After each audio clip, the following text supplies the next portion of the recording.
Baik, bismillahirrahmanirrahim. Assalamualaikum warahmatullahi wabarakatuh. Selamat pagi, salam sejahtera buat semuanya.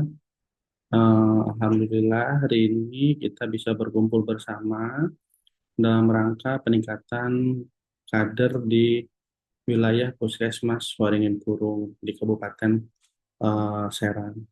Jadi video ini saya buat dikarenakan ada kendala teknis di 30 menit pertama video, sehingga ini adalah video backup dari materi awal peningkatan kompetensi kader.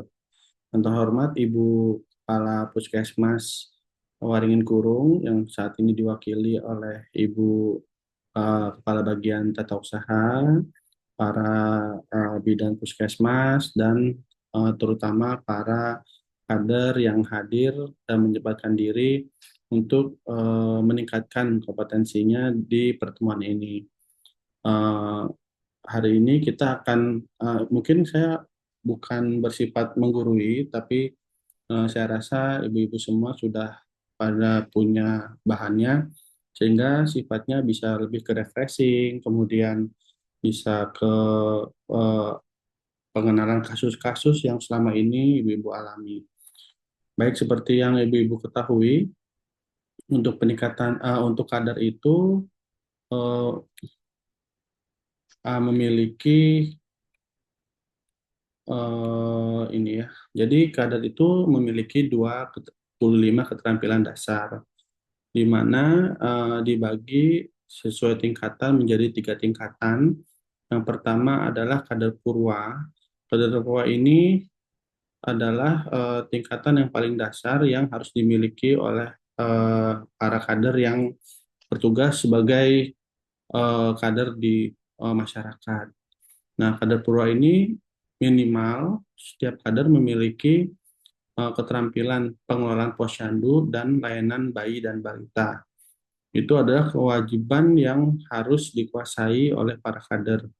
Ditambah dengan satu keterampilan dasar lain. Jadi bisa ibu hamil menyusui, usia lanjut dan remaja, atau usia dewasa dan lanjut usia. Sesuai dengan tingkatan siklus hidup manusia. Jadi mulai dari bayi, kemudian dari ibu hamil ya, dari ibu hamil, menyusui, bayi, kemudian ada remaja dan anak, serta dewasa dan lanjut usia. Nah, untuk kadar purwa tadi ya, memiliki dua keterampilan dasar, pengelolaan posyandu dan layanan bayi, balita, serta satu keterampilan dasar yang lain. Nah, kadar madya memiliki 4 keterampilan dasar ya, dan kader utama memiliki 5 keterampilan dasar. Jadi inilah tingkatan kader yang ada di masyarakat. Jadi nanti ibu-ibu bekerja ya sesuai dengan kompetensinya, dan ada patokannya ya, sesuai dengan eh, materi yang akan kita bahas ini. Keterampilan pertama itu ada keterampilan pengelolaan posyandu. Jadi bisa menjelaskan paket layanan posyandu, melakukan pencatatan pelaporan, melakukan kunjungan rumah, serta melakukan komunikasi efektif. Dan keterampilan kedua yang wajib dimiliki adalah menjelaskan tentang bayi dan balita ya, penggunaan buku KIA, kemudian penyuluhan ASI, MPASI ya, melakukan pengukuran, penimbangan, kemudian bisa memplotkan ya, memberikan imunisasi, vitamin, kemudian stimulasi perkembangan ya, dan ada tanda bahaya. Nah, itu adalah dua keterampilan dasar yang kader wajib miliki.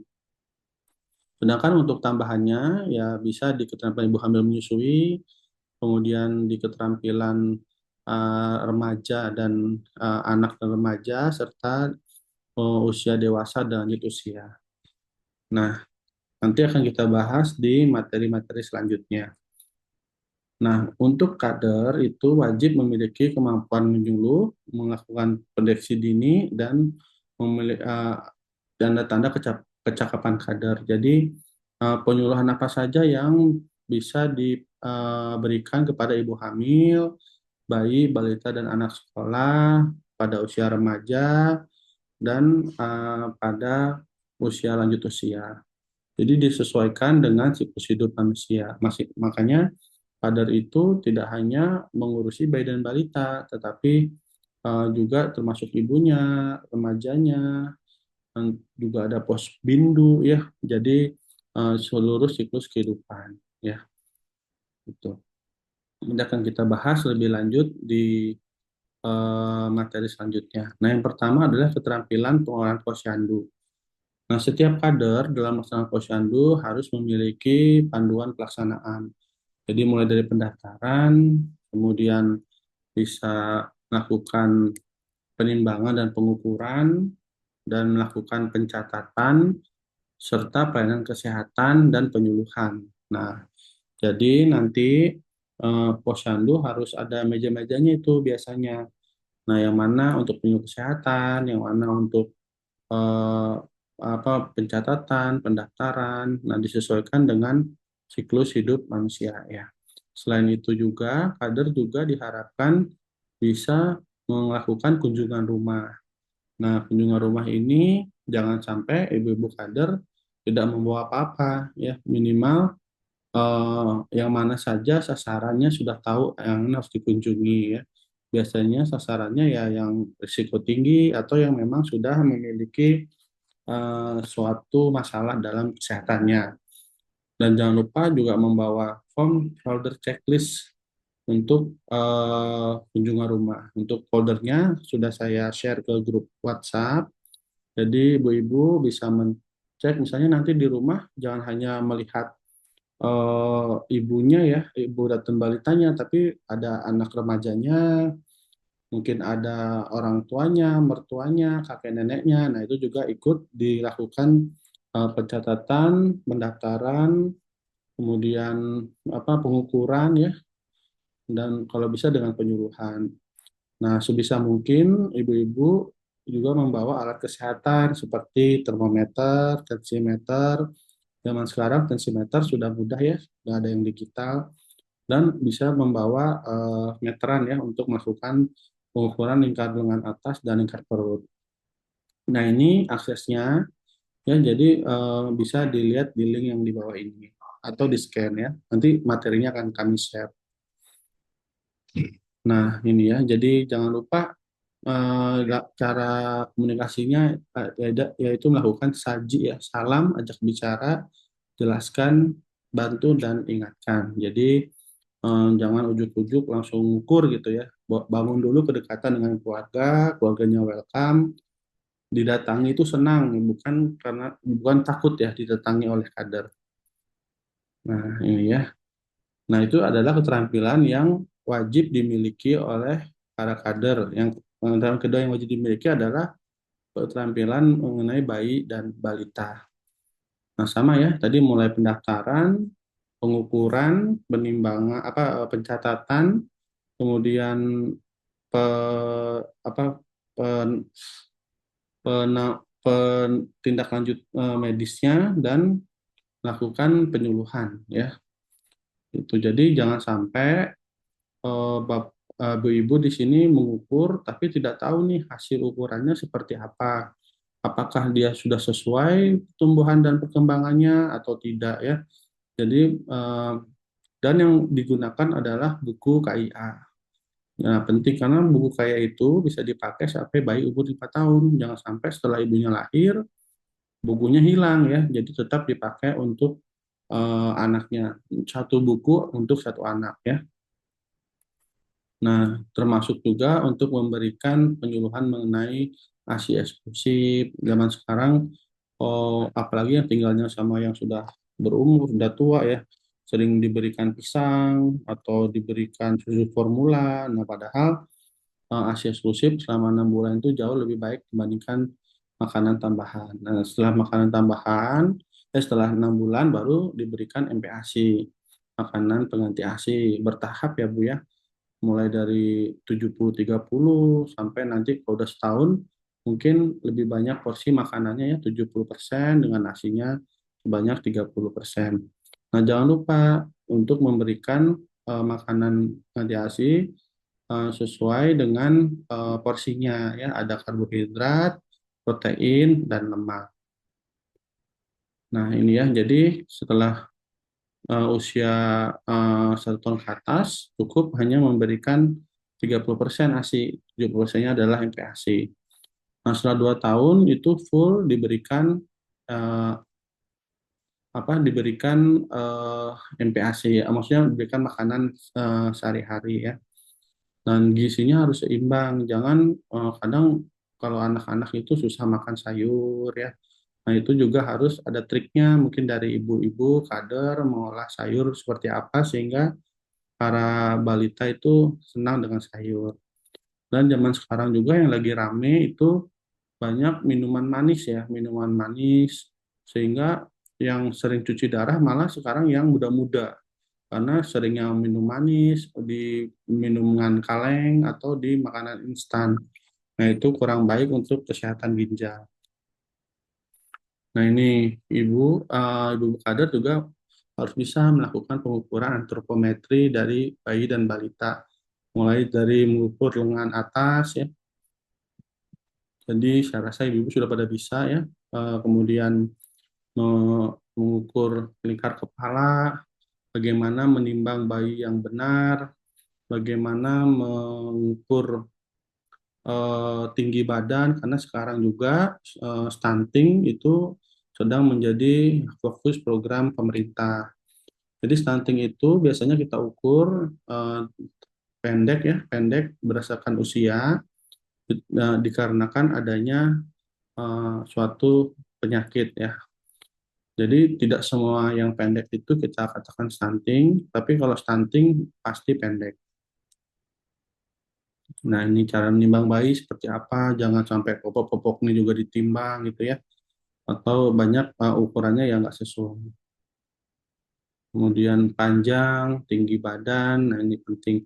Oh iya, satu lagi, Eh, menurut penelitian, perkembangan otak itu paling maksimal di usia 2 tahun pertama. Jadi makanya dalam 2 tahun pertama itu kita jaga baik-baik para baduta ya, agar tidak mengalami gangguan pertumbuhan dan perkembangan. Kenapa? Karena setelah 2 tahun akan sulit dia untuk lebih berkembang. Oleh karena itu kita harus mencapai hasil maksimal dari perkembangan otaknya. Nah, ini pengukuran ya, ke lengan atas. Jangan lupa caranya bagaimana dari siku di tangan yang tidak dominan ya, dari siku sampai ke bahu, tengah-tengahnya dan melakukan pengukuran. Ini ya. Nah, jangan lupa di plotting di kurva sesuai dengan jenis kelamin. Jadi biasanya sih bisa berat badan tinggi badan atau berat badan berdasarkan usia.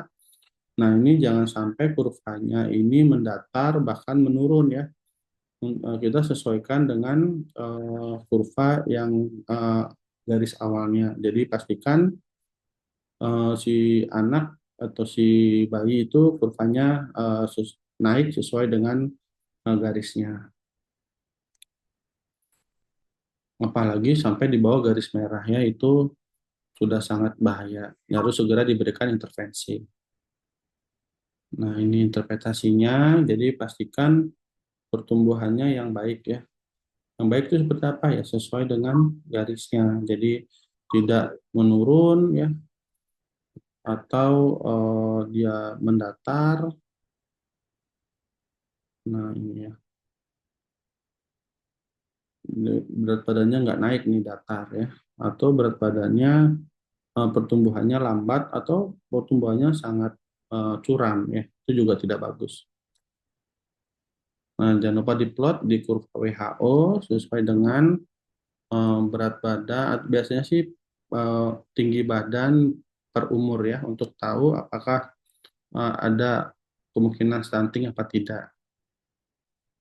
Oh ya, ini juga selain pertumbuhan harus juga dinilai perkembangannya. Nah, perkembangan ini bisa dinilai dengan melihat di buku PING itu sesuai dengan usianya.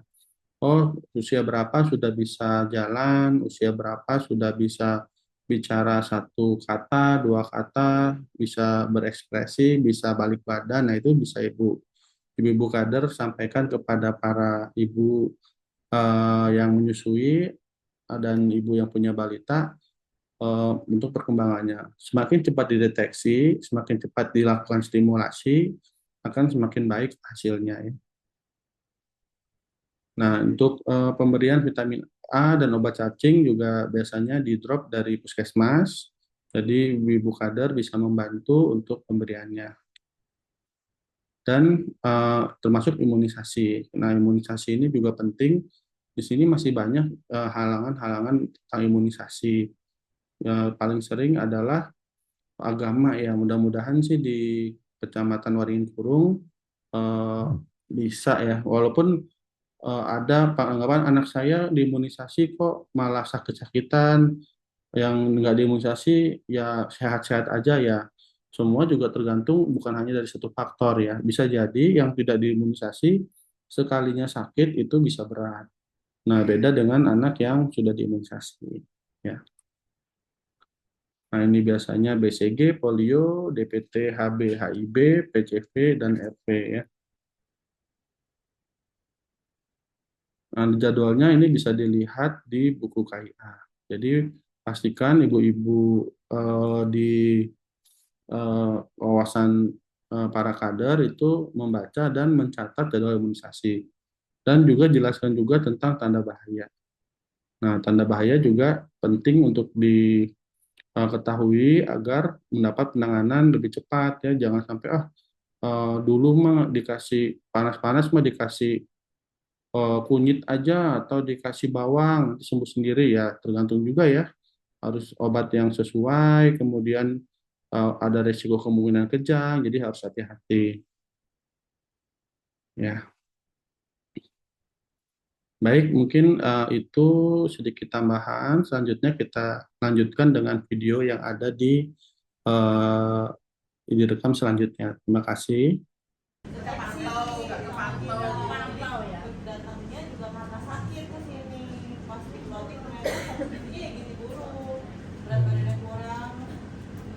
Sebenarnya kalau dari gizi buruk Bu, masalahnya bukan pada anak ya, kadang pada keluarga gitu ya. Nah, ada juga kasus-kasus yang ke rumah sakit udah mau dirawat di rumah sakit tapi pulang paksa. Kenapa? Karena nggak ada yang nungguin. Kalau dia ke sana siapa yang kerja? Siapa yang nungguin anak di rumah? Nah, gitu. Nah, itu jadi itu harus komprehensif.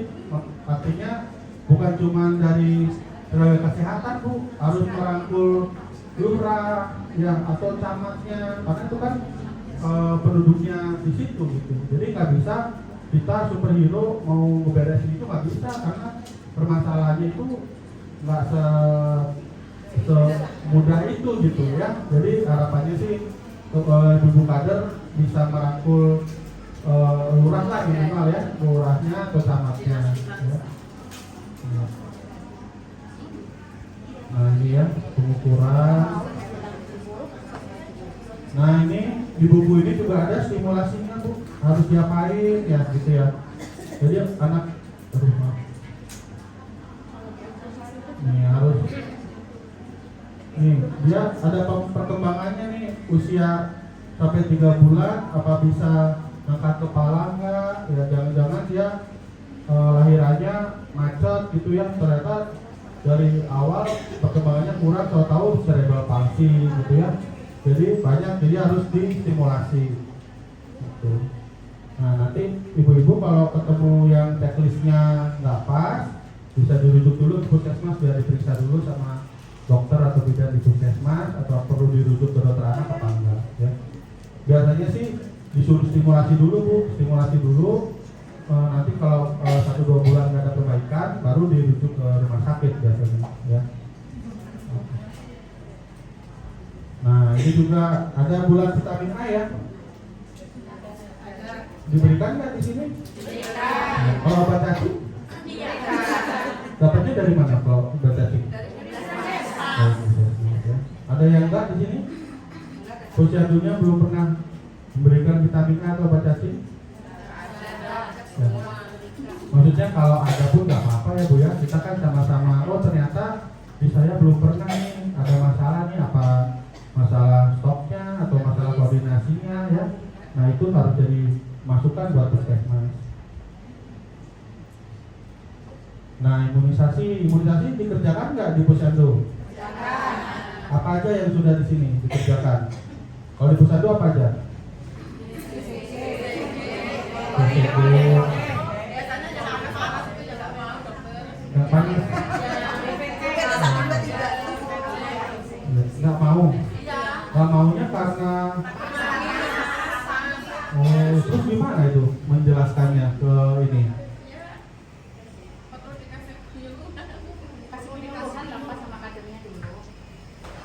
Kalau dari segi agama gitu ada yang nantang juga nggak ya?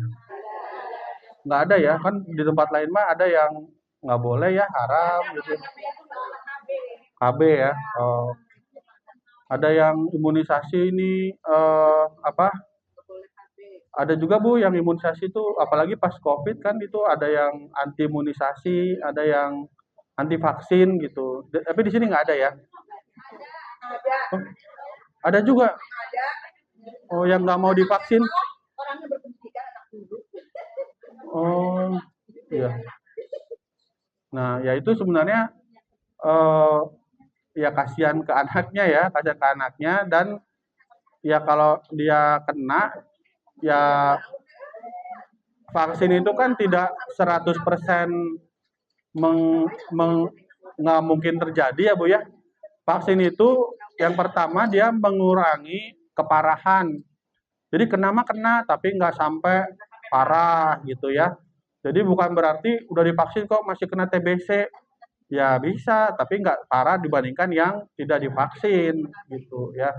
Dan kalau ada di sekitar kita yang terkena, apalagi nggak vaksin, ya kitanya juga beresiko. Jadi ya mungkin komunikasinya harus lebih baik lagi ya Bu ya. Kalau masalah KIPI itu kejadian pasca imunisasi, ya mungkin trik-triknya masing-masing posyandu beda-beda, tapi koordinasi aja caranya, oh di sini berhasil nih. Kalau di edukasinya misalnya dibekelin paracetamol atau apa gitu ya. Sebelum jadi nggak panas gitu ya. Tapi kadang-kadang orang tuanya itu suka membanding-bandingkan dokter. Bandingkan dengan Seperti ini, misalkan ada salah satu anak yang lengkap imunisasinya dengan salah satu anak yang tidak pernah diimunisasi. Bahkan anak yang diimunisasi lengkap itu sering sakit-sakitan, sedangkan anak dia yang tidak ada imunisasi itu tidak sakit gitu loh. Anaknya dia aja yang diimunisasi sakit-sakitan, malah saya enggak gitu. Jadi suka buat perbandingan kayak gitu. Ya mungkin kata saya Allah ngasihnya seperti itu, tapi mudah-mudahan kalau udah diimunisasi kan nggak terlalu parah. Saya bilang gitu. Sakit parah. Iya. Sekalinya sakit berat. Iya. Ya mungkin harus dijelaskan dengan lebih baik Bu ya, karena eh, ya Nabi Muhammad aja berdakwah belasan tahun pengikutnya cuma belasan, apalagi kita. Tapi minimal kita udah menyampaikan dan memberi penjelasan yang baik lah.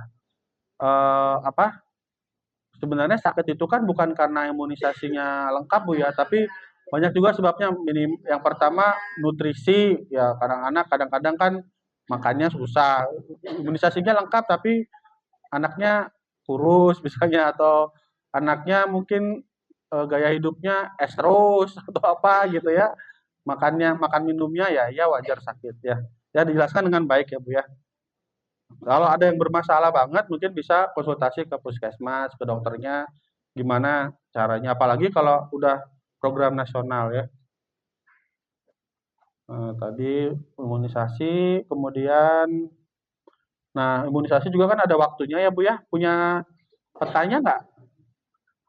Bulan pertama harus imunisasi apa? Ya dibuka ya ada ya. Nah, imunisasi ini kalau mau lengkap, BCG ya. Nah ini yang tadi tanda bahaya Bu ya. Tanda bahaya juga ada di buku KIA.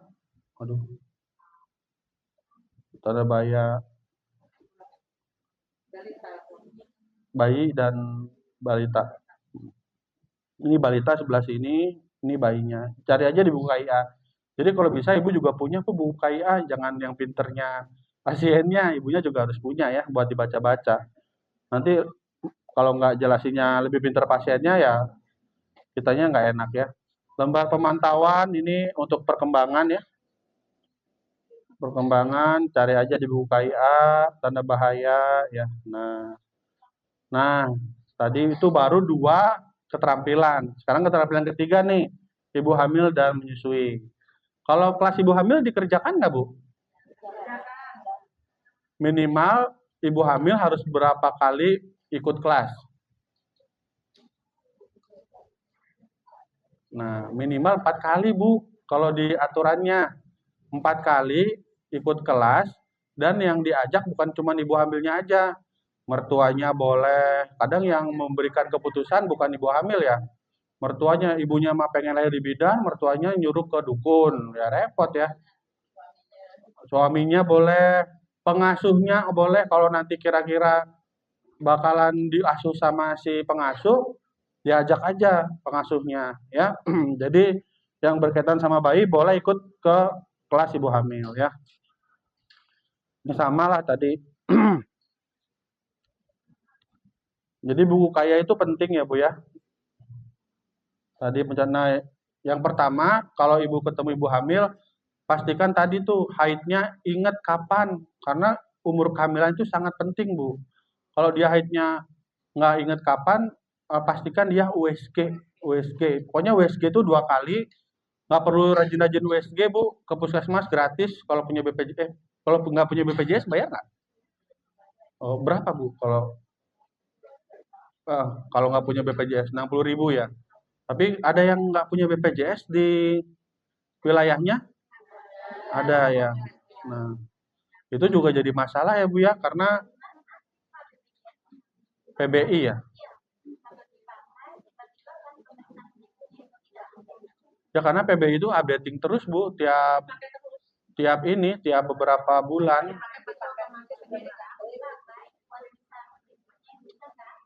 Iya, nah itu harus diurus Bu.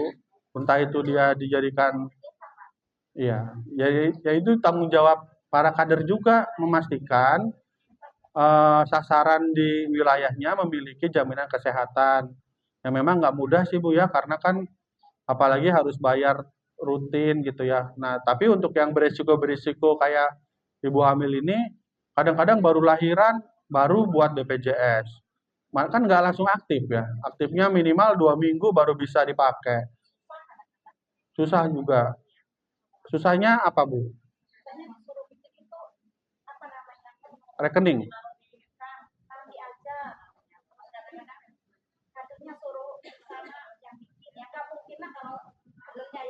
Iya. Nah, kadang-kadang itu kan tanggung jawab bersama Bu ya. Jadi harusnya Pak Lurah, Pak Camat, Pak RT RW itu yang harusnya membantu untuk mensosialisasikan pada punya BPJS ya. Mm. Ya soalnya kalau udah SKTM itu satu rumah sakitnya terbatas. Paling cuma bisa ke derajat ya di sini ya. Derajat sama provinsi aja. Nah, itu juga kalau di situ bisa nerima. Susah Bu itu. Oh, derajat udah nggak nerima Bu. Oh, provinsi. Belum responnya provinsi lama kalau dihubungi ya. Itu juga jadi masalah. Makanya penting punya BPJS.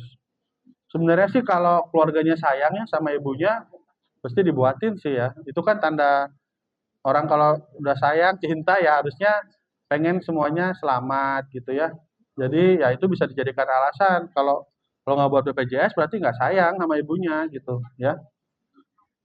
Nah jangan lupa ini kelas ibu hamil, kemudian makanan ya. Kalau ibu hamil itu makannya bisa sampai 5 kali sehari. Jadi pagi, terus antara pagi dan siang, makannya mungkin yang ringan ya. Siang, kemudian antara siang dan malam dan makan malam. Yang paling penting adalah minuman Bu, minum ya.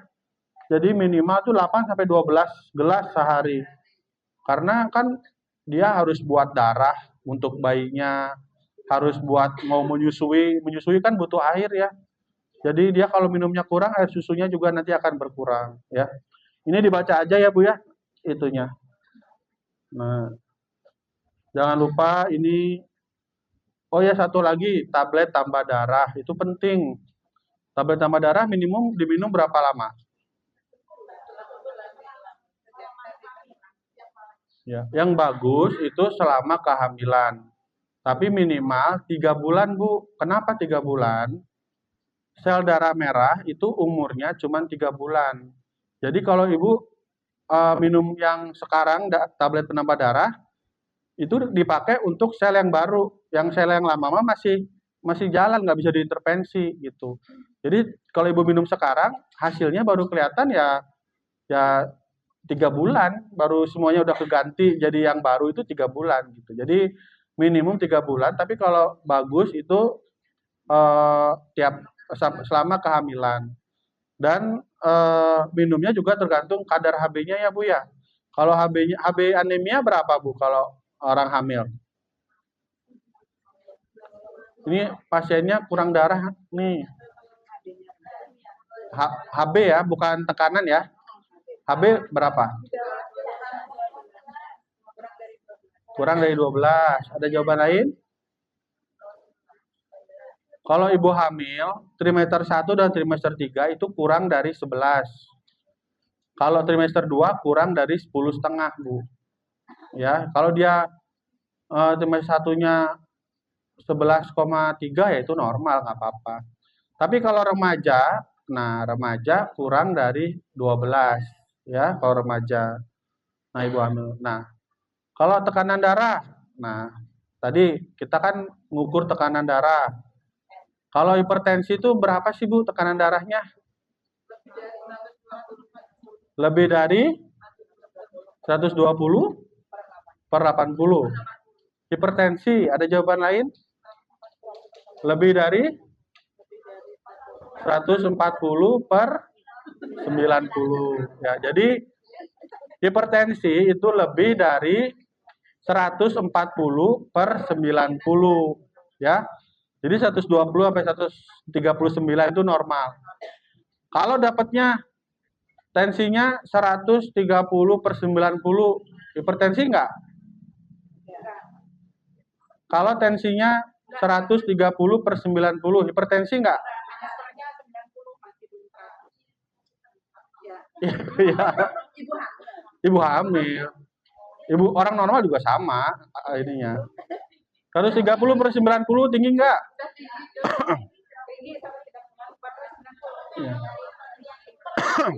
Betul Bu. Jadi antara salah satunya Bu. Jadi kalau atasnya atau bawahnya itu melebihi, atasnya normal tapi bawahnya 90 itu udah tinggi. Atau atasnya 150 bawahnya 80 yaitu sama juga tinggi ya. Itu namanya. Cuman kalau ibu hamil kalau tensinya lebih dari sama dengan 160 itu namanya preeklamsia berat. Itu risiko kejang. Ya, jadi harus cepat-cepat dirujuk ke rumah sakit ya. Ini ke puskesmas dulu lah buat dikasih obat anti kejang. Oke. Tadi ingat ya, tensi berapa tadi? 140 per 90. Nah, ini juga ada peningkatan berat badan, Bu. Jadi bisa dilihat tergantung berat badan waktu dia belum hamilnya berapa. Kalau dia misalnya berat badan belum hamilnya, kalau IMT tahu cara ngitung IMT nggak? Indeks massa tubuh? Belum tahu? Kalau ada yang bilang, oh ini obesitas, ini underweight, berat badannya dalam apa nih? Kilogram ya. Berat badan dalam kilogram dibagi tinggi badan dalam meter kuadrat gitu. Jadi berat badan dibagi, misalnya berat badannya 50, tingginya 150 ya. Berat badannya 50 dibagi 1,5 kuadrat. Nah, kuadrat itu kalau ibu bingung, berat badan dibagi 1,5 sama dengan dibagi lagi 1,5. Gitu. Jadi berat badan dalam kilo dibagi tinggi badan dalam meter, bukan dalam sentimeter ya. Dalam meter dikuadratin gitu. Berapa? Kalau 50 kilo tinggi badannya 150,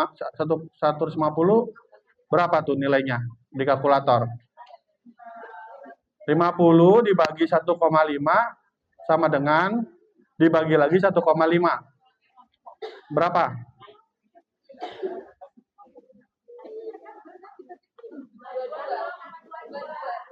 Dua-dua.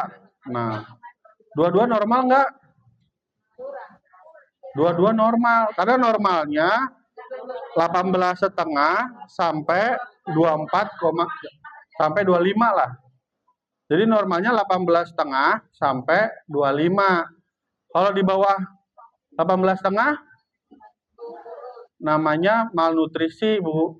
Underweight, kurus, krempeng, ya. Banyak ya sekarang, zaman sekarang banyak yang kurus-kurus ya, remaja. Makanya seblak aja sih ya. Sama beda sama mamanya agak berisi ya. Nah, ya beda lagi emaknya, dia biasanya di atas 25. Di atas 25 itu kita bilang overweight, obesitas. Ya, kalau saya udah pasti di atas 25, Bu ya.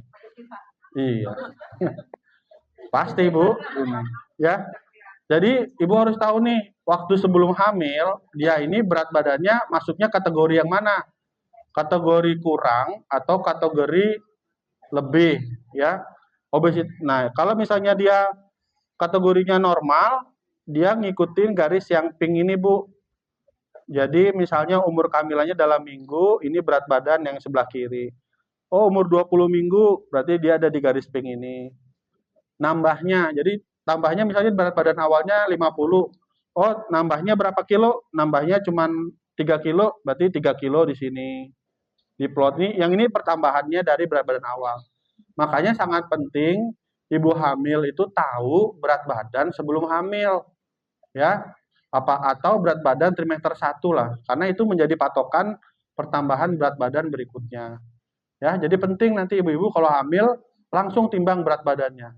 Biar tahu dia, terus tulis aja di angka 0 ini ditulis 50 atau di angka 0 ini ditulis 68. Ya tergantung berat badannya berapa. Ya. Gitu. Kalau dia nanti ibunya gendut, obesitas, dia rekomendasinya naiknya cuma 5 sampai 9 kilo, dia ada di garis yang hijau sini. Atau dia overweight nih, overweight 25 sampai 29, dia ada di garis putus-putus yang merah nih. Kan ini ada merah kanan kiri nih, atas bawah ya. Jadi nggak semua berat badan itu pertambahannya sama. Kalau dia kurus, nambahnya harus lebih banyak, sampai 18 kilo bahkan. Tapi kalau dia gemuk, nambahnya nggak perlu banyak-banyak, Bu, berat badannya, ya, gitu. Paham ya? Oke, lanjut ya. Nah, lingkar lengan atas. Lingkar lengan atas buat apa, Bu? Betul. Kek itu apa, Bu? Kurang. Nah, batasnya berapa, Bu? Ya, jadi di bawah 3,5 itu kek. Nah, kenapa harus tahu kek? Karena pada ibu-ibu hamil yang kek kronis ya, itu resiko menghasilkan bayi yang kecil, bayi yang resiko stunting itu lebih besar.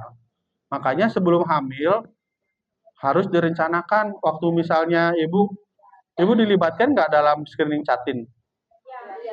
Dilibatkan ya. Nah, itu diukur, Bu. Kalau misalnya dia kek, kamu jangan hamil dulu. Buat mah nggak apa-apa, Bu ya. Kalau buat pakai kondom bisa, buang di luar bisa.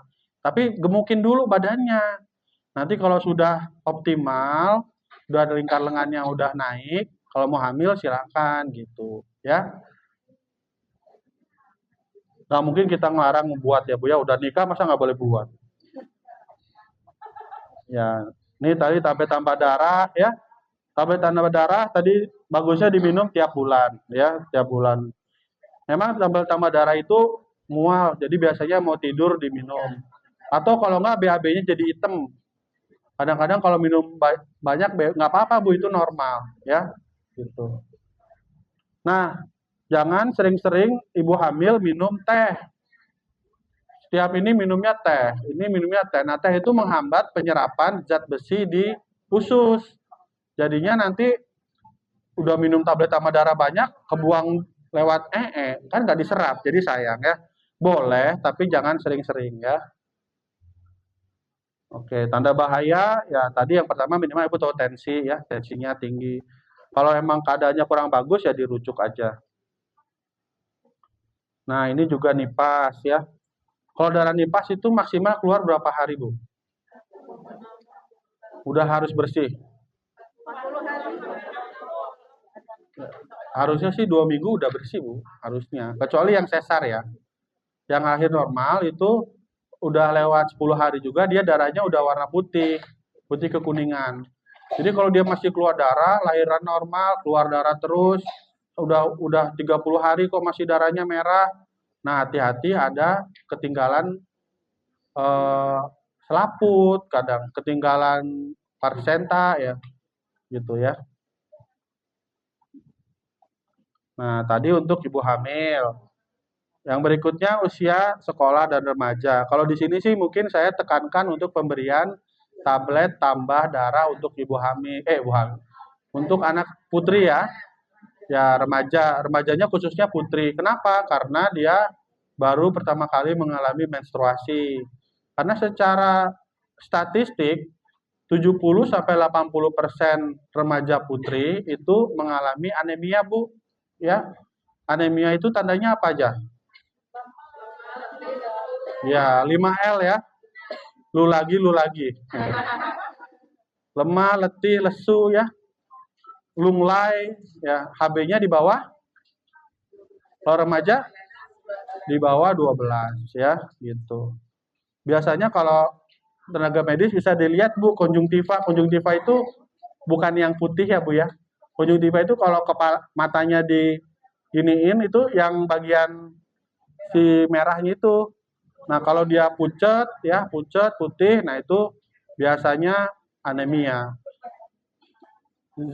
Hemoglobin itu selain membawa oksigen, dia juga ngebawa nutrisi.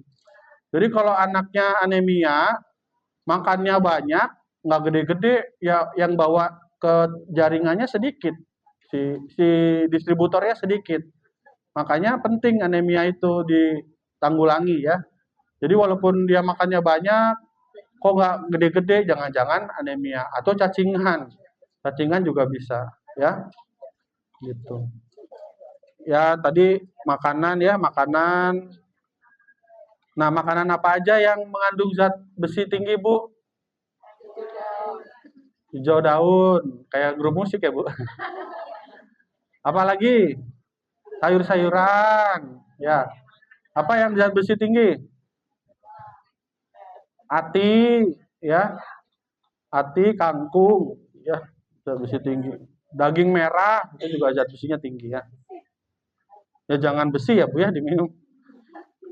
Zat besi ya. Nah, anak-anak juga sekarang lebih banyak olahraga jari ya Bu ya. Sekarang apa-apa handphone. Nah, itu juga mungkin ibu-ibu bisa menggiatkan di Karang Tarunanya untuk membuatkan event atau olahraga bersama ya. Kadang ada tarkam di sana ya. Gitu. Nah, PR juga untuk yang ini nih rokok ya. Rokok ini udah miskin ngerokok ya, lebih baik dia nggak makan daripada ngerokok sekarang itu. Jadi dia nyebabin kecanduan dan bahayanya banyak. Kasihannya adalah keluarganya yang nggak ngerokok juga kena dampaknya. Perokok pasif itu lebih bahaya daripada perokok aktif ya Bu ya. Tuh. Tapi kalau narkoba di sini kayaknya sih nggak banyak Bu ya. Cuman hati-hati narkoba itu bisa sampai ke tahap ketergantungan. Jadi udah mulai bohong, nyuri, ngerampok, ngejual-jualin barang. Nah harus hati-hati. Kalau nggak narkoba, judi online Bu biasanya itu. Zaman sekarang ya, itu harus hati-hati. Nah sekarang sih banyak juga kehamilan remaja. Di sini usia menikah pertama rata-rata berapa sih Bu kalau dari remaja di sini tuh? 20. Celakaannya tabrak apa nih Bu? Ketabrak benda tumpul.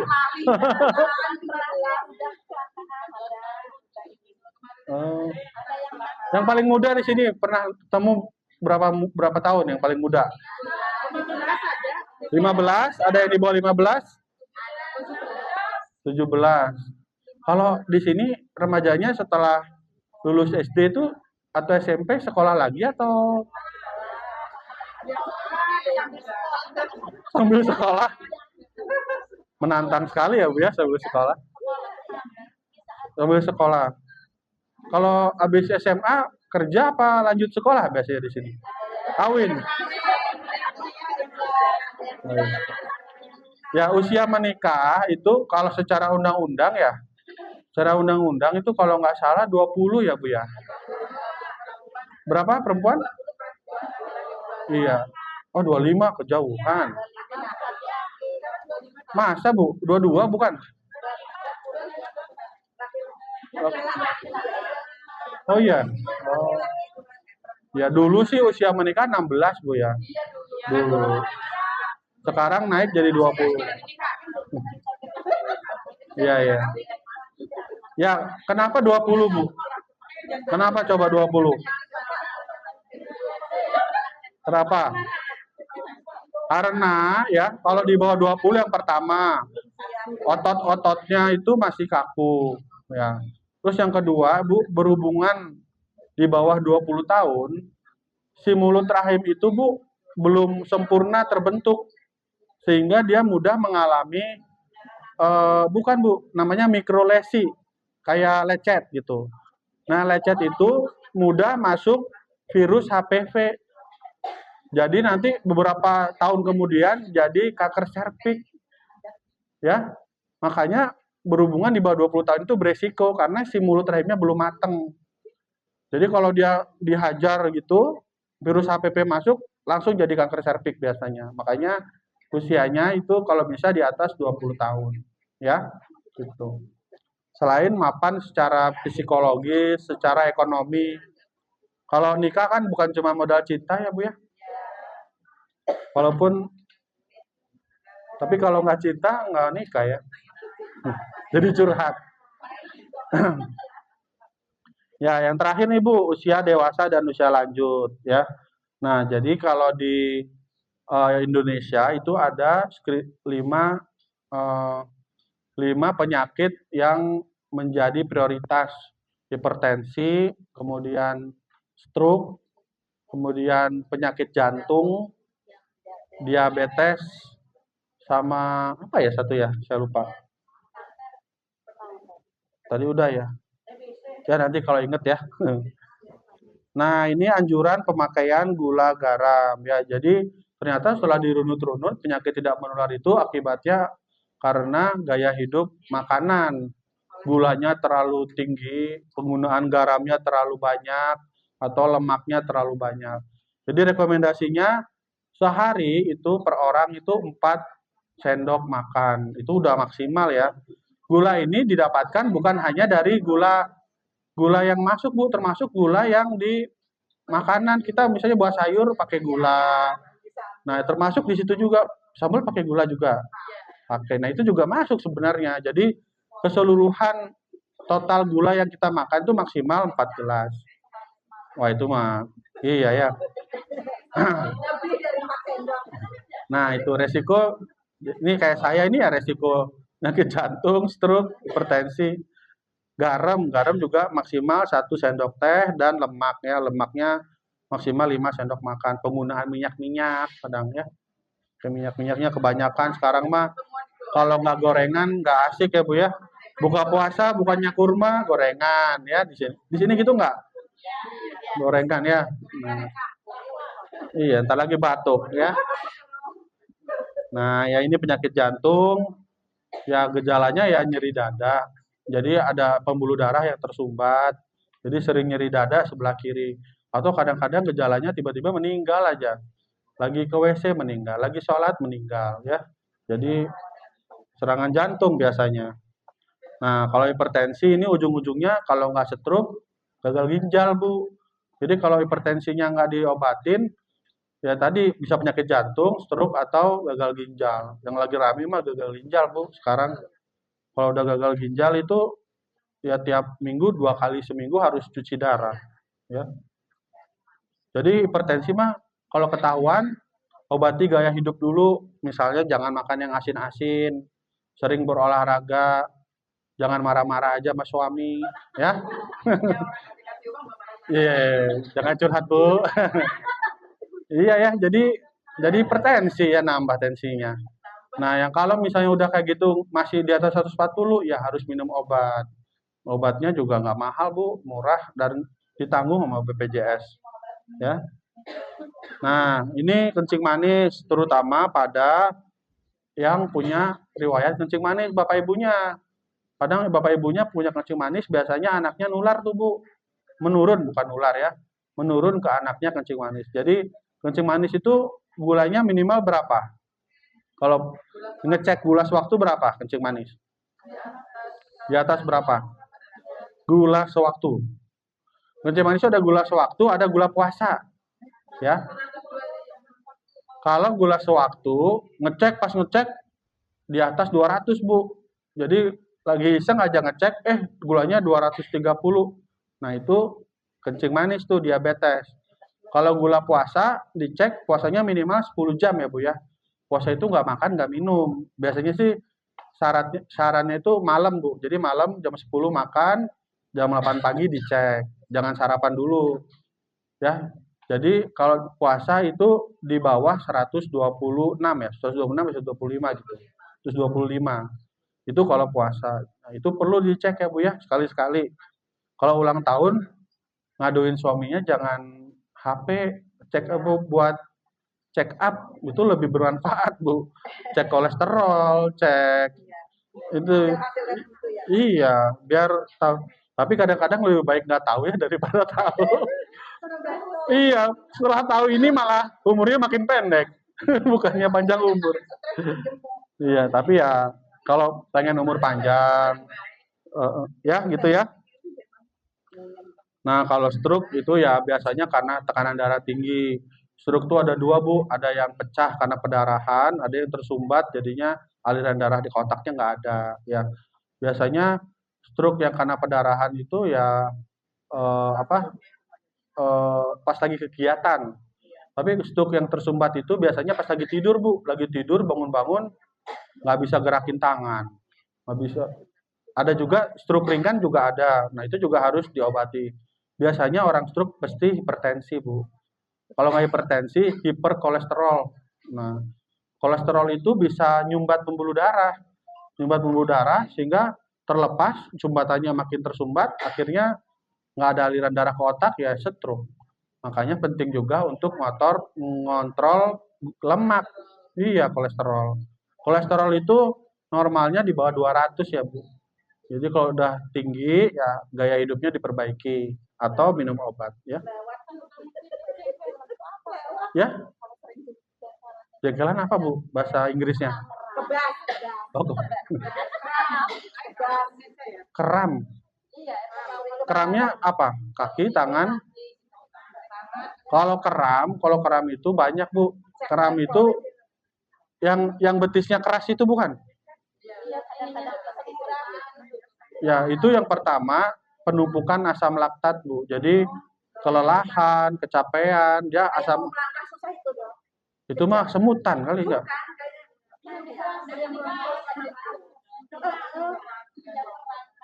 Asam urat bisa, ya, asam urat bisa. Kemudian tadi kelelahan bisa, kurang elektrolit bisa. Jadi Ibu yang murah meriah mah minum Oralit. Oralit boleh sekali-sekali, atau kalau mau itu Pocari Sweat yang lebih enak.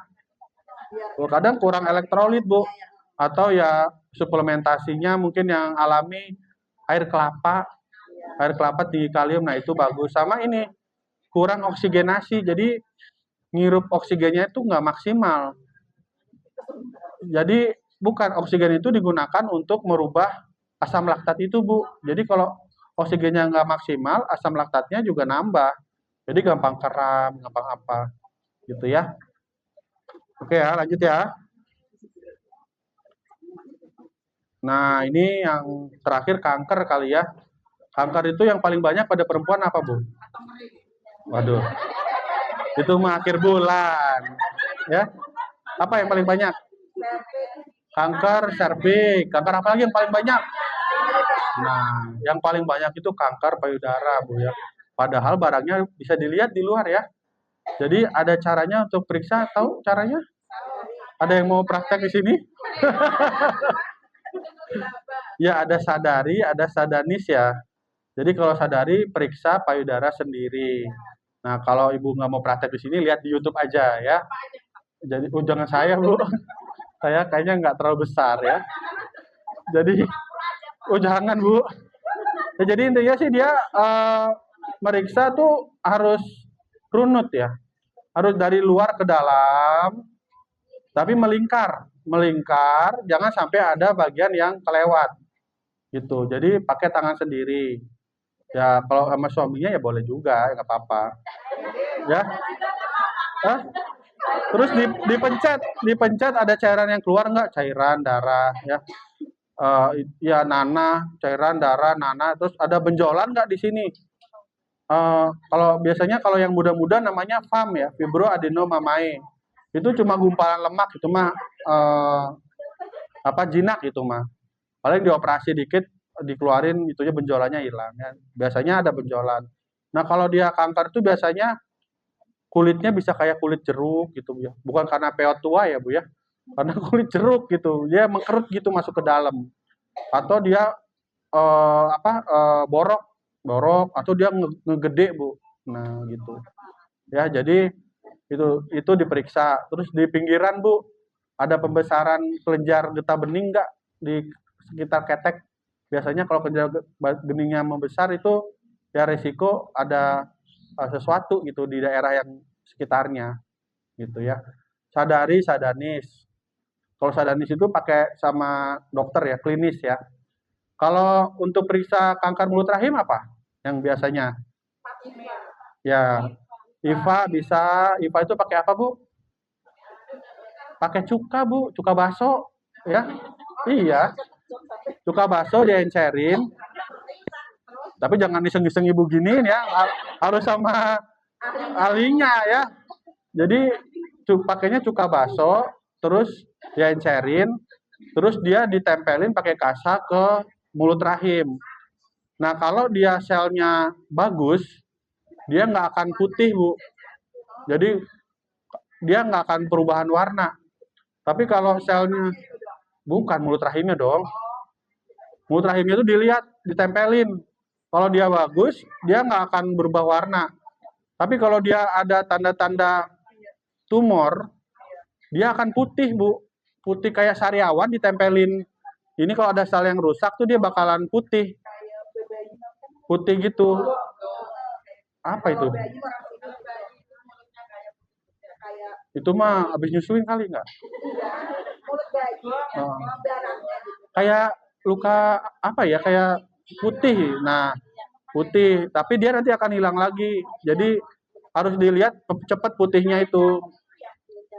Bukan dia kayak sariawan tau ya sariawan. Nah, sariawan ini kan kalau di dalam dia kan lecet, tapi kalau dia Ibu tempelin coba cuka deh sariawan tuh. Dia bakalan putih, Bu, gitu, ya. Nah, itu untuk IVA. Kalau pasmir itu yang paling gampang IVA ya. Tinggal di itu. Kalau pasmir dia harus diambil selnya pakai sikat. Diperiksa di bawah mikroskop, dibawa ke lab ya. Di sini ada Prodia, ada Biomed yang mau pasmir, ambil sampelnya itu langsung ke sana. Kalau saran saya, screeningnya itu kalau yang seksual aktif tiap 3 tahun, Bu. Nah, tiap 3 tahun dipasmir. Kalau hasilnya normal 3 tahun lagi. Tapi kalau hasilnya nggak normal, biasanya tergantung hasilnya apa. Atau dilihat 1 tahun ke depan, atau harus dilakukan tindakan gitu. Ya. Soalnya pengalaman saya, Bu, kalau saya serviks itu kasihan keluarganya juga, suaminya juga nggak bisa berhubungan, ya. Nanti dia udah ditinggal suami, udah sakit ditinggal suami, kan kasihan. Jadi, iya, sakitnya tuh di sini ya. Ya, mungkin gitu untuk kanker serviks ya. Kalau bisa sih periksa sendiri, Bu, ntar sampai rumah Ibu cek aja sendiri payudaranya. Terus kalau belum pernah pasmir, silakan pasmir ya. Gitu. Nah, ini ya. Oh iya, satu lagi. rokok itu meningkatkan resiko terjadinya kanker payudara. Saya nggak tahu apa karena suaminya juga menyusui atau gimana ya. Tapi yang jelas rokok itu beberapa kasus saya itu kanker payudara bukan karena suaminya merokok. Suaminya perokok, dianya nggak ngerokok, tapi dianya yang dapat kanker payudaranya. Kan kasihan ya, makanya ya. Gitu. Karena di rokok banyak zat yang berbahaya, Bu.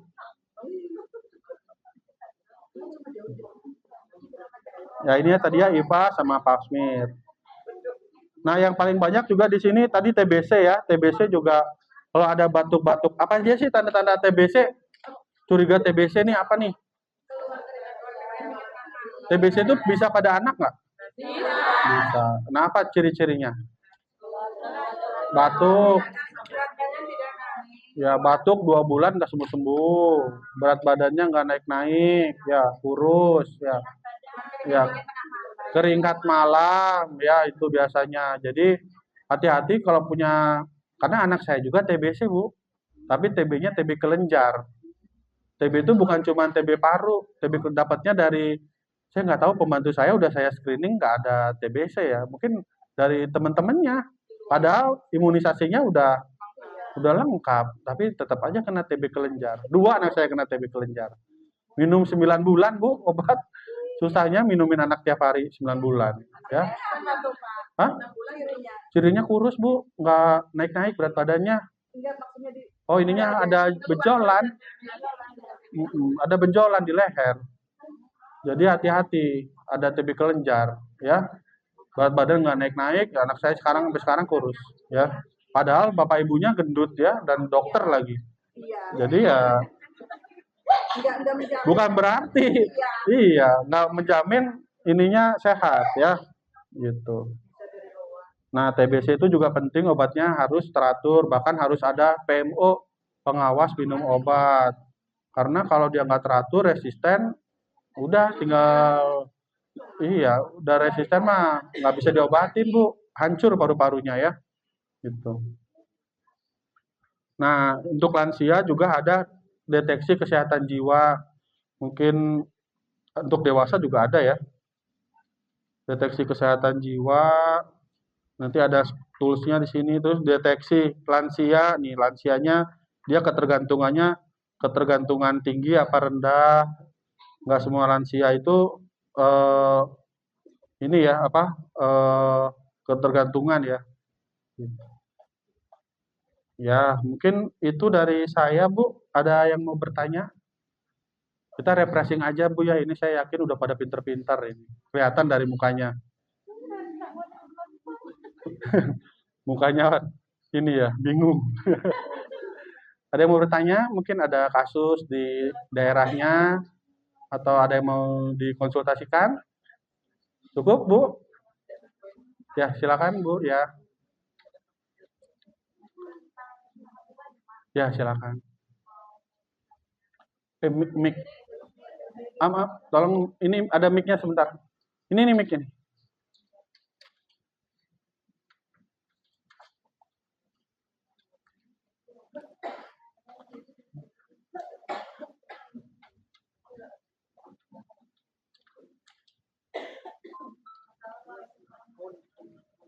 Waalaikumsalam. Nggak apa-apa, Bu, lebih dekat aja kayaknya, harus lebih dekat. Ibu, ambil dipegang juga nih ya, ambil dua tangan samain. Oh iya. Ini nggak nyala ya? Nyala nggak? Ya, agak kecil aja. Tadi kisah. Ya, gimana, Bu? Assalamualaikum warahmatullahi wabarakatuh. Waalaikumsalam. Nama saya Ita dari Kemuning. Saya mau bertanya tentang kehamilan. Kalau hamil di luar kandungan itu seperti apa ya, Pak?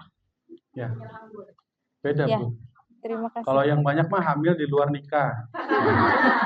Iya. Ya, hamil di luar kandungan ya. Ya, jadi telur Ibu punya telur ya?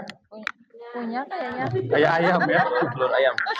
Telur itu punya ibu ya, namanya ovarium. Setiap bulan akan mengeluarkan sel telur, namanya oosit, dia sel telur. Nah, telurnya yang keluar itu namanya ovulasi prosesnya. Jadi ovulasi itu keluarnya sel telur, nah ditangkap oleh saluran telur. Saluran telur itu punyanya rahim. Jadi sebenarnya telur sama saluran telur itu bukan satu pipa yang nyambung, Bu. Jadi telur itu harus loncat, ditangkap sama si saluran telur, namanya fimbre. Nah, sperma datang nih habis berhubungan. Kalau nggak berhubungan nggak mungkin ada sperma ya, Bu ya. Habis berhubungan, nanti sperma itu akan berenang, Bu. Berenang, melewati mulut rahim. Kalau dia pejuang tangguh, naik lagi ke atas, melewati dinding rahim, sampai ke saluran telur. Jadi ketemunya telur dan sperma itu adalah di saluran telur, bukan di rahim, Bu. Nah, itu ketemunya tuh di situ. Nah, kan udah ketemu nih, lama-lama selnya makin membesar. Kalau yang normal, saluran telur itu dia akan ngebawa si yang embrio ini menuju ke rahim untuk implantasi, untuk nemplok gitu. Itu normalnya gitu. Tapi pada pasien-pasien yang misalnya punya endometriosis, endometriosis itu pelengketan, atau misalnya dia punya sering keputihan, Bu.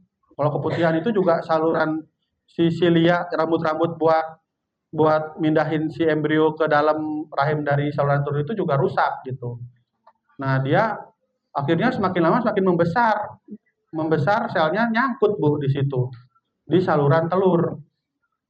Jadi belum sampai ke rahim, dia nyangkut di saluran telur. Nyangkut kan saluran telur mah ukurannya segitu. Tapi kalau rahim beda, rahim itu kuasa Allah, setiap makin besar bayi, rahimnya bisa makin membesar. Itu satu-satunya organ loh, Bu, yang bisa kayak gitu. Ya, jadi dia makin besar. Jadi nggak akan pecah rahim itu. Tapi kalau telur, ukurannya cuma segitu-segitu aja. Makin besar si bayinya, pecah. Pecah, berdarah. Berdarah di dalam perut, bukan di luar perut. Di luar perut juga keluar sedikit. Tapi di dalam perut lebih banyak. Nah, si embrio yang nyangkut di saluran telur, pecah dan berdarah, itu namanya hamil di luar kandungan gitu. Karena di dalam kandungannya kosong, nggak ada rahim, nggak ada si bayi. Kan harusnya dia nempel ke bayi, cuma karena mampet, karena rusak, karena infeksi, dia nyebabin nyangkut di situ. Jadinya hamil di luar kandungan. Nah, kalau yang darahnya itu keluar, kenapa? Karena secara fisiologis, kalau ada yang mau nempel di mulut, di rahim, si rahim itu akan menebal, Bu. Nebel nyiapin buat si embrionya nempel. Tapi karena embrionya udah mati, pecah, yang harusnya nempel itu jadinya luruh. Karena hormonnya yang mempertahankan nggak ada. Makanya keluarlah darah. Darahnya nggak banyak, Bu. Kalau darah banyak mah keguguran.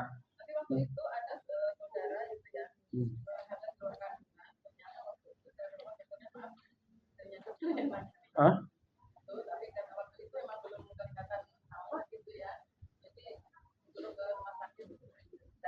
Ya.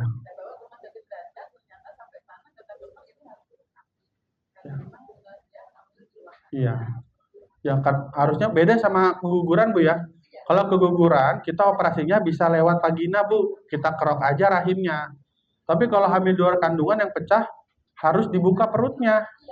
Dibuka perutnya, dilihat sumber pecahnya di mana, diangkat, dijahit, supaya nggak berdarah terus gitu. Jadi itu beda penanganan. Kalau hamil di luar kandungan pasti buka perut, Bu, kayak orang sesar. Tapi kalau orang hamil di luar kandungan kan operasi. Nah, itu masih boleh lahir normal. Ya, kan kadang-kadang saya bekas KNT kata bidannya udah disuruh SC lagi aja. Padahal enggak, Bu, karena yang dipotong itu adalah telur, saluran telur. Kalau sesar yang dipotong itu rahim. Rahimnya dipotong buat ngeluarin si bayi. Tapi kalau hamil di luar kandungan, organ yang dipotong itu telur, salurannya. Jadi beda organ yang dipotong gitu. Mau lahiran mah lahiran biasa juga nggak apa-apa. Gitu. Bisa, karena manusia itu punya 2 telur. Ya, jadi ya tergantung juga ya, kalau telurnya ternyata yang satu juga mampet ya susah, tapi kalau telurnya sehat, yang satunya dia masih bisa hamil lagi. Ya, kalau orang normal sih manusia perempuan itu punya 2 telur ya. Kalau bebek telurnya banyak. Enggak apa-apa normal. Kan tadi organnya beda, Bu. Kalau operasi hamil 2 kandungan itu yang dipotong saluran telur, bukan rahim. Nah, kalau rahim itu ya biasanya sesar lagi. Hmm.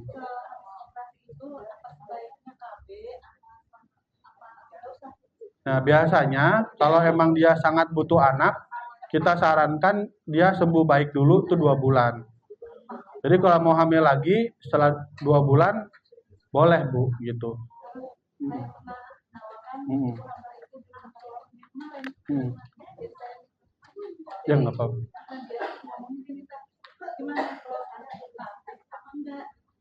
Ya kalau ibu mau 2 bulan kan KB-nya banyak, Bu. Bisa buang di luar, bisa pakai kondom, bisa pakai suntik boleh atau pil boleh apa aja, yang penting 2 bulan itu jangan hamil lagi. Tapi jangan lupa, Bu, ya, saat pakai KB itu jangan langsung dibilang aman, Bu, karena KB itu baru berguna 2 minggu. Misalnya ibu habis suntik sekarang, malam berhubungan ya hamil, karena 2 minggu lagi baru bereaksi tuh si itunya. Jadi kalau mau berhubungan pakai kondom dulu. Nanti setelah 2 minggu nggak apa-apa gitu. Jangan saya udah KB suntik kok hamil. Ya iya, karena baru suntik malamnya langsung disikat sama suaminya. Ya.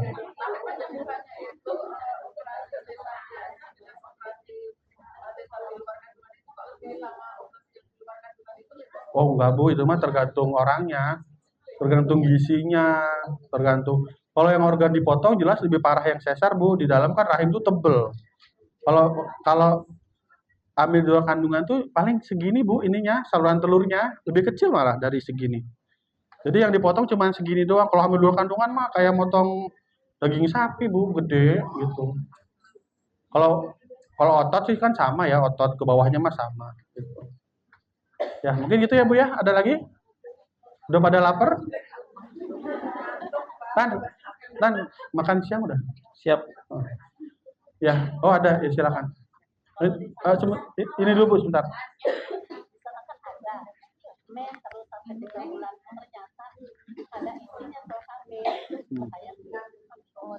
Kalau orang hamil tidak boleh perdarahan. Nah, tidak boleh perdarahan. Kalau dia perdarahan, yaitu ancaman keguguran, Bu, biasanya. Ancaman keguguran itu kalau nggak ditangani, nggak dikasih obat, lama-lama gugur. Jadi orang hamil nggak boleh keluar darah. Baik itu hamil muda, tua, atau hamil sangat tua. Ya, jadi nggak boleh, Bu, berdarah ya, harus dikasih penguat biasanya. Main terakhirnya nggak tahu, berdarah terus.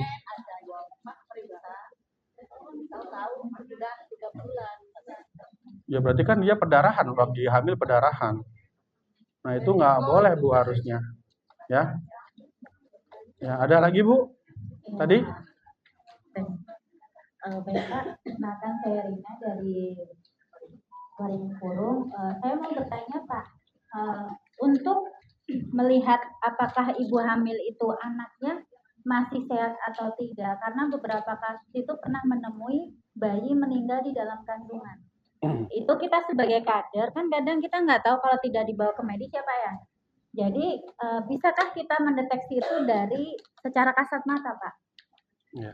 Nah, 1. Terus kemudian 2, apabila ibu hamil sudah hasil dari tes darahnya itu diputuskan bahwa hasilnya itu ibu hamil terdeteksi HbSAg-nya aktif, tetapi setelah diberitahu bahwa itu berbahaya, sang ibu tidak mau lagi mendekat ke posyandu dan justru malah menjauh. Itu bagaimana caranya kita supaya untuk memberi pengarahan ke ibu hamilnya? Dan beberapa waktu yang lalu ada ibu hamil yang positif dan ternyata setelah dicek lagi itu tidak positif Pak, hilang. Apakah itu ada kemungkinan terjadi salah tes lab atau bagaimana? Karena begitu tahu positif kan ibu hamil langsung was-was dan kecemasan beresiko ke bayinya. Nah, itu apakah kemungkinan bisa dilakukan tes lebih dari 1 kali untuk pengecekan HbSAg aktif itu, Pak? Karena warga banyak yang kemarin itu ternyata setelah dicek yang kedua kali dibawa ke rumah sakit itu negatif. Nah, ada juga yang tidak ada inisiatif, malah dia drop bayinya malah dan berakhir dia melahirkan bayi berat badan kurang. Seperti itu. Terima kasih, Pak. Ya, terima kasih Bu. Jadi penyebab kematian paling sering ya itu adalah lewat waktu Bu. Yang itu yang pertama. Jadi makanya usia kehamilan itu sangat penting. Jadi lewat waktu tuh kalau taksiran persalinan itu kan 40 minggu ya. Nah, paling itu kalau kita di dokter spesialis itu paling molor tuh 41 minggu. Jadi kalau udah lewat sampai 42, 43, kadang-kadang perfusi si gas yang oksigen yang dibawa oleh si ari-ari ke bayi itu kurang sehat. Itu yang paling sering. Makanya hati-hati bayinya lewat waktu apa enggak. Itu yang paling sering. Yang kedua, penyebab kematian itu paling sering kelainan di bayi. Nah, itu mah kita nggak bisa deteksi Bu. Kadang nggak kelihatan, tahu-tahu datang udah meninggal. Itu nggak bisa kita prediksi kalau kelainan gitu, kecuali di USG ya. Nah, untuk mendeteksi awal gampang Bu. Caranya gerakan janin itu kalau ibu-ibu yang baru anak pertama itu paling cepat itu 18 sampai 20 minggu baru kerasa. Kalau anak yang udah pernah lahiran itu 16 sampai 18 minggu udah kerasa. Nah, gerakan janin normal itu adalah 10 kali dalam 12 jam. Ya, jadi kalau dia jam 8 pagi sampai jam 8 malam itu harus gerak minimal 10 kali Bu. Misalnya nih, jam 10 gerak duk. Nah, itu bukan 3 gerakan, itu artinya 1 periode gerakan. Jadi dia dicatat nih, oh gerak jam 10. Nanti jam berapa gerak lagi? Gerak jam. Jadi dicatat selama kalau dia beresiko ya, kalau kehamilan beresiko dicatat Bu. Kalau dia kurang dari 10, bayinya udah lemes tuh di dalam. Ya, jadi harus segera dikeluarkan. Tapi kalau dia masih bagus, geraknya aktif. Nah, kalau dia bayi itu bisa tidur ya Bu ya. Jadi kalau dia nggak aktif, suruh aja makan ibunya. Makan yang manis-manis sama diajak ngobrol bayinya. Nanti ngejawab. Nanti juga gerak gitu ya. Yang penting sih makan, distimulasi gitu ya. Nanti digoyang-goyangin dikit biar gerak. Jadi intinya cara-cara ngedeteksi cuma 1, gerakan janin. Gitu. Itu yang pertama ya. Terus untuk yang HbSAg itu nggak apa-apa Bu. Sebenarnya lahir normal biasa pun itu nggak masalah. Yang harusnya takut bukan ibunya, tapi penolongnya. Penolongnya yang mudah terinfeksi tertular hepatitis. Kenapa? Karena hepatitis itu 100 kali lebih menular daripada HIV. Jadi kalau dosis sedikit aja dia nular dulu ke si penolong. Kalau HIV dosis gedean baru dia bisa tertular. Jadi yang itu mah nggak usah khawatir. Penolongnya yang harusnya khawatir. Nah, nanti bayinya supaya nggak ketularan, tinggal diupayakan minta HbIg, imunoglobulin B. Biasanya puskesmas nyediain ya. Setahu saya nyediain Bu. Puskesmas dia terdaftar di puskesmas, nanti puskesmas minta ke dinas. Soalnya kalau beli harganya 3,5 juta. Itu beli HbIg-nya. Jadi kalau waktu dia lahiran bayinya disuntik kiri HB0 ya kanan HbIg. Jadi insya Allah bayinya nggak ketularan. Kalau hepatitis mah nggak mungkin hilang seumur hidup Bu. Kalau dicek ibu sampai 100 tahun lagi kalau masih hidup ya. Masih ada itu hepatitis, nggak akan hilang. Virus itu akan ada terus antibodinya ke kita. Jadi nggak usah khawatir, dia akan muncul apabila daya tahan tubuh menurun, stres. Nah, stres itu pasti dia yang muncul Bu, karena daya tubuhnya turun. Ciri-cirinya apa? Matanya kuning, badannya lemas, kayak orang kena flu lah, gitu, lemah, letih, lesu, kuning. Tapi ya nggak akan apa-apa, nggak ada masalah. Nggak usah khawatir kalau hepatitis B. Jadi Yang penting nggak stres, happy, daya tahan tubuh bagus. Kalaupun dia mau obat, itu juga harus dicek dulu Bu. Biasanya di usia 28 minggu. Itu bukan ngobatin ya, karena virus itu nggak ada obatnya.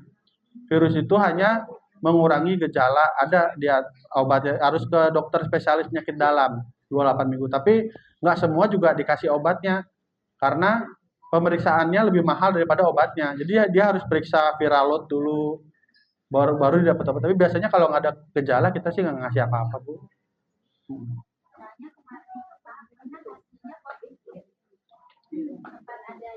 Ya.